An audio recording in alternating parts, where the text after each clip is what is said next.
Hi guys, welcome back to my YouTube channel. So guys, आज मेरी कोई ज़्यादा पढ़ाई नहीं हो पाई थी, बट हाँ, मॉक में स्कोर थोड़ा इंक्रीज़ हो गया था तो मुझे खुशी हो रही थी। जितना सबसे ज़्यादा हाईएस्ट मेरा अभी तक आया था उससे तो आगे नहीं बढ़ पाया, उससे 4 नंबर बस कम रह गया। बाकी जो स्कोर था वो इंक्रीज़ तो हुआ, क्योंकि कुछ दिन पहले तक मेरा जो स्कोर था, इनफैक्ट कल तक मेरा जो स्कोर था वो 30 से 40 के बीच में स्टक हो गया था। बट फाइनली कल थोड़ा इंक्रीज़ हुआ।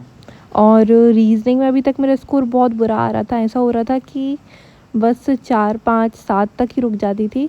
लेकिन कल थोड़ा इम्प्रूवमेंट हुआ। वैसे मैंने जो टेस्ट दिया था वो अंडर 24/7 पर दिया था, तो ये तो सबको पता ही है कि अंडर 24/7 के जो टेस्ट होते हैं वो इजी होते हैं, वो कोई टफ़ नहीं होते हैं। तो जो स्कोर मेरा बढ़ा है वो अंडर 24/7 पर ही बढ़ा है। बाकी अगर मैं हॉलीवुड और गाइडली वगैरह का टेस्ट लगाऊं तो वापस से वही स्कोर देखने को मिल सकता है। बाकी अब देखते हैं, अब नेक्स्ट टेस्ट मैं इन्हीं पर लगाऊंगी। अंडर 24/7 पर सोच रही हूँ कि एक दिन किसी और प्लेटफॉर्म पर और एक दिन अंडर 24/7 पर ऐसे मॉक लगाने का सोच रही हूँ। बस एग्ज़ाम आने ही वाला है अब तो। और फिर भी पूरा दिन मैंने अर्थमेटिक को ही दिया था, क्योंकि मैंने बताया है कि मैंने टारगेट लिया है कि मुझे पूरी अर्थमेटिक के टॉपिक जितने भी मैंने पढ़ रखे हैं पूरे कंप्लीट करने हैं, मतलब रिवाइज करने हैं वापस से। अभी तो बस पढ़ के रख दिए हैं मैंने, ऐसे बहुत से टॉपिक हैं जो मैंने पढ़ के और एक बार सॉल्व करके रख दिए हैं, लेकिन उनको वापस से सॉल्व करना है वरना वो दिमाग से निकल जाएंगे। तो बस उसी में लगी हुई हूँ मैं, पूरा दिन उसी में निकल जाता है, तो ज़्यादा कोई पढ़ाई नहीं हो पाती है। बस मैं 3 क्लास तो देखती ही हूँ, जैसे कि पहली क्लास में जो देखती हूँ वो करेंट अफेयर की होती है, और इसकी पीडीएफ भी मैंने ग्रुप में शेयर कर दी थी, आई थिंक कर दी थी, या फिर कल मैं भूल गई थी। अगर नहीं की थी तो आज की और कल की दोनों पीडीएफ मैं एक साथ शेयर कर दूँगी। और फिर उसके बाद मैंने एडिटोरियल की क्लास देखी थी, जो कि मैंने कंप्लीट की जल्दी जल्दी, और इसके नोट्स तो नहीं बनाए थे मैंने। अभी तक ऐसा हो रहा था कि नोट्स बना रही थी मैं, बट कल नोट्स नहीं बनाए मैंने। और क्लास देखने के बाद मैंने फिर टेस्ट देने के लिए बैठ गई थी, जो कि मैंने बताया था कि अंडर 24/7 पर ही मैं टेस्ट दे रही हूँ। क्योंकि अभी ना इतने दिन से मैं टेस्ट दे रही थी गाइडली पर, हॉलीवुड पर, टेक्स्ट बुक पर, तो ना ऐसा हो रहा था कि स्कोर ज़्यादा अच्छे नहीं आ रहे थे और बहुत ज़्यादा डिमोटिवेशन हो रहा था कि लिटरली बस ये स्टक हो गए हैं और इससे ज़्यादा बढ़ ही नहीं रहे हैं स्कोर। इनफैक्ट मैं तो अपनी दीदी से ये भी बोलती थी कि मुझे एग्ज़ाम देने ही नहीं जाना चाहिए, बट ऐसा उन्होंने मुझे समझाया कि ये नहीं करना है, स्कोर तो ऐसा आ जाता है। और फिर उन्होंने मुझे बोला कि तुम अंडर 24/7 पर मॉक दे के देखो, उसमें क्या होता है कि वो थोड़े बहुत एग्ज़ाम रिलेवेंट होते हैं और साथ में थोड़े इजी भी होते हैं। बाकी जो प्लेटफॉर्म है जैसे कि हॉलीवुड के, तो मुझे सबसे ज़्यादा टफ़ लग रहे हैं। आप लोग बताना कि हॉलीवुड पर किसका अच्छा स्कोर आ रहा है। जिसका आ रहा है तो उसकी तैयारी तो बहुत बहुत ज़्यादा अच्छी है।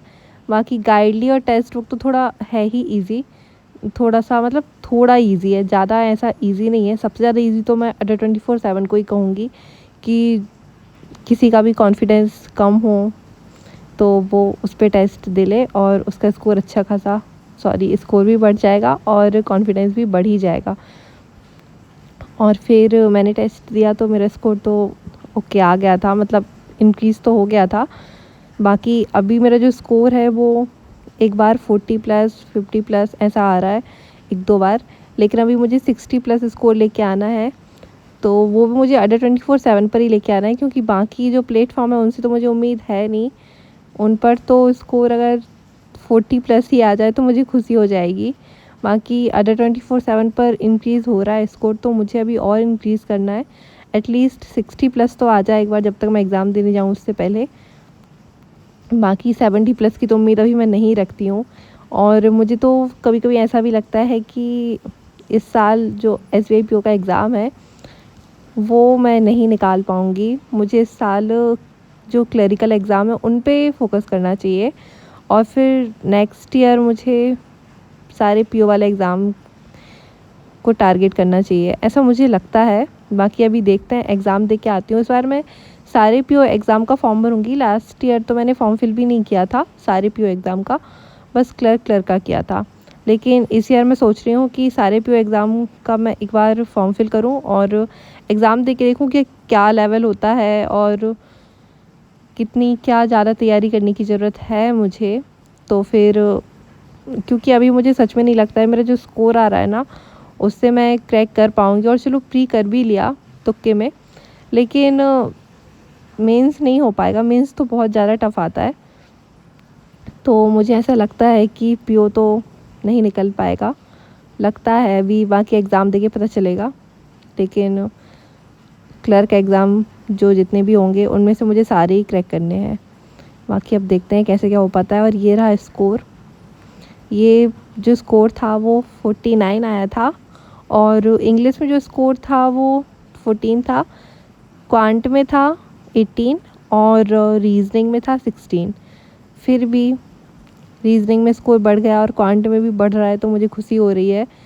बाकी क्वांट तो मुझे पहले ऐसा लगता था ना कि क्वांट को छोड़ ही दो, क्वांट के स्कोर तो काउंट ही मत करो, उसमें तो बस 5-6 नंबर आ जाए वही बहुत है।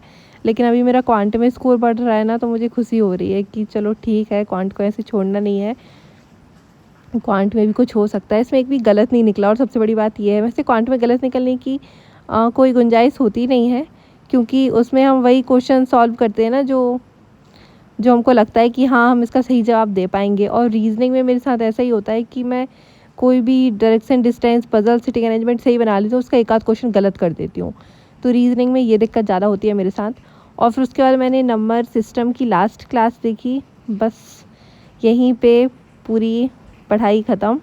मैंने बस इतना ही पढ़ा था, और अर्थमेटिक सॉल्व की थी, उसकी मैं वीडियो नहीं बना पाई, क्योंकि क्या ही वीडियो बनाऊँ मैं अर्थमेटिक या PDF ही सॉल्व करती हूँ अर्थमेटिक में, तो आप लोगों को दिखा नहीं पाई। तो बता देती हूँ कि PDF सॉल्व की थी मैंने 2 बजे से 6 बजे तक मैं रेगुलरली PDF सॉल्व करती रही, क्योंकि मेरा टारगेट है कि जितना भी जो भी मैंने पढ़ा है मुझे उसे करना है वापस से रिवाइज़।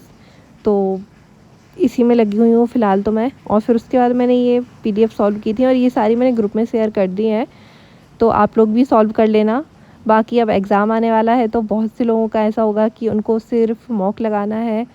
बाकी मैं तो अभी भी सॉल्व कर लेती हूँ PDF। और शायद मेरा जो मैथ्स में इंक्रीज़ हुए हैं नंबर, वो शायद इसी की वजह से हुए हैं, क्योंकि मैं डेली DI और कुछ क्वेश्चन सॉल्व कर लेती थी। तो ये हेल्पफुल तो है यार, मुझे ऐसा लगता है कि इनको अगर सॉल्व करो सही से तो हो जाता है। और बाकी मुझे RC तो मैं डेली करती हूँ, तो RC में तो हेल्प मिली है। बाकी कभी कभी ऐसा होता है कि मैं मॉक में RC छोड़ देती हूँ, नहीं करती हूँ मैं, तो ऐसा भी हो जाता है। बाकी अब मैं अपने ब्लॉग को यहीं ख़त्म करती हूँ। मेरी वीडियो अच्छी लगी हो तो वीडियो को लाइक करना, और चैनल को सब्सक्राइब करना, और बाकी सब लोग अपने स्कोर शेयर करना कि अभी एग्ज़ाम आने वाला है तो स्कोर कहाँ तक पहुँच गया है। और सभी को बेस्ट ऑफ लक, बाय।